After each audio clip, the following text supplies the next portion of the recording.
And here in studio, we have a few Texas coaches joining the show. First-year head basketball coach Shaka Smart and assistant coach Mike Morrell, now back and hopefully well-rested following that trip over to Shanghai for the season opener. Both of these guys have also been incredibly busy on the recruiting trail. While they were overseas, they landed 2 commits on their first day of signing, James Banks and Jacob Young. Banks, a 6'11 center from Georgia. Young, a 6'1 guard out of Houston. First off, we'll start with you, Shaka. What have been the challenges for you and this coaching staff recruiting in your first year at Texas? Well, I think anytime you're new, the first thing you have to do is figure out exactly what you need and what the makeup is of your present team. So for us, it all centered around getting to know our current players, getting to know the state. It's a big state of Texas. There's a lot of entities that have a lot to say about what goes into recruiting in this state. But at Texas, you can certainly recruit nationally as well. So we're learning how to strike the balance between, the very good talent that we have in this state and recruiting this state, and then also seeing where else we can go around the country to recruit. Mike, what's the message to these families and to these players when you're pitching Texas? I think, we're new, so that's still something that we're working through. But we sell a lot of things, and the message is pretty much the same. We got a great institution here. We got a great school. And then we got a great head coach that guys are going to love to play for. We're going to play with a lot of energy, a lot of enthusiasm.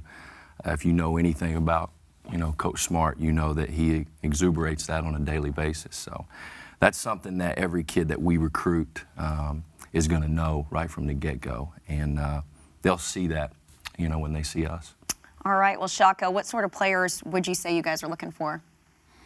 Well, the first thing we're looking for is great people. I mean, we spend so much time around our guys on a daily basis, whether it's on the court, in the office, in the dorm room, checking on them at the training table meals, that we want to be around people that fit who we are and what we're about. We have 5 core values in our program, and we're certainly not looking for people that are perfect, because no one is, but we're looking for guys that want to be great in those 5 areas: appreciation, enthusiasm, competitiveness, what we call teamship, and accountability. And so if we can help our guys become the best version of themselves in those 5 areas, then we feel like we can be really, really successful on and off the court.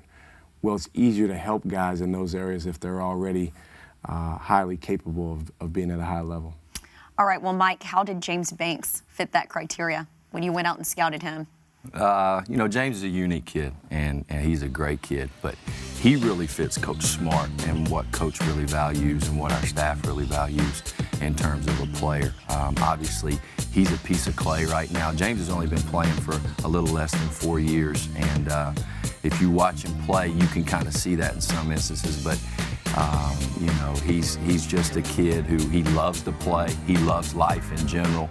And we want guys that want to have fun playing in the style that we have, and James is going to do that. Mike, you're also losing Cameron Lee, Prince Ebay, and Connor Lammer after the season. Is Banks capable of making an immediate impact in their absence?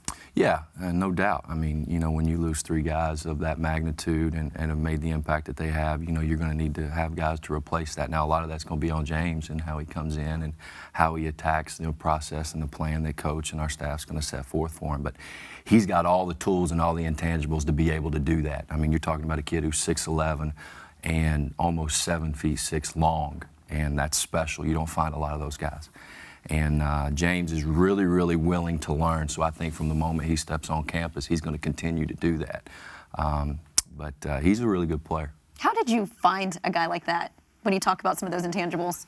Well, we actually, as soon as we got the job here, it was early April, and the next weekend was one of the 2 weekends in the month of April when you can go out on the road and watch AAU tournaments. And you can imagine we had 101 teams and 1,001 kids to see.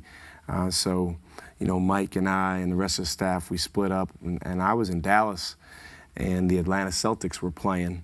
Now, that's a very good AAU organization out of Atlanta, and James was a part of that team. And he caught my eye right away because he ran the floor. He played with a high level of enthusiasm and energy.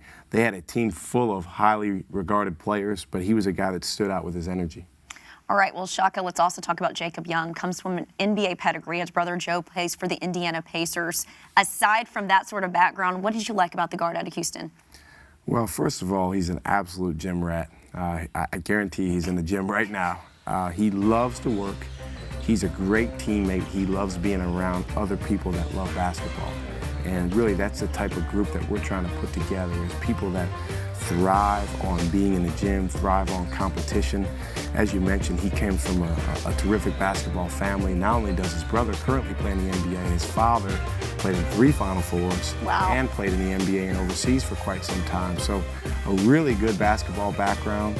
From a very young age, he was worked extremely hard by his dad, both in the gym and running on the track and on hills. So he's used to work and he's not afraid of it. He's a guy that can make plays. He's a guy that can make shots. I think he'll fit in well playing with our other guards in our system, because you like having multiple guys on the floor that can shoot, handle, and pass the basketball. I'm glad you elaborated on that, because when we had him on the show, we talked to him about the Navy SEAL-style training that you guys do in the off-season. He said that he was already used to that sort of training, and we didn't get him to elaborate too much on it, but I'm glad that you've told us that he has done stuff like that with his father. I listened to that interview, and he absolutely has. His dad was relentless on those guys when they were young, almost to the point, you know, I'm just getting to know them since I've been at Texas, but when you talk to Jacob's mom, Tina, and others around the family, almost to the point where some thought that he was almost too hard on them, but it's been unbelievable for the 2 boys in that it's pushed them to become great players. Joe obviously now all the way in the NBA, and Jacob's having a terrific high school career, and we think he'll be really good at Texas. Interesting nuggets about these 2 guys. We appreciate both Shaka and Mike coming by the show, and looking forward to seeing these guys on the court, and best of luck this season. Thank you. Thank you.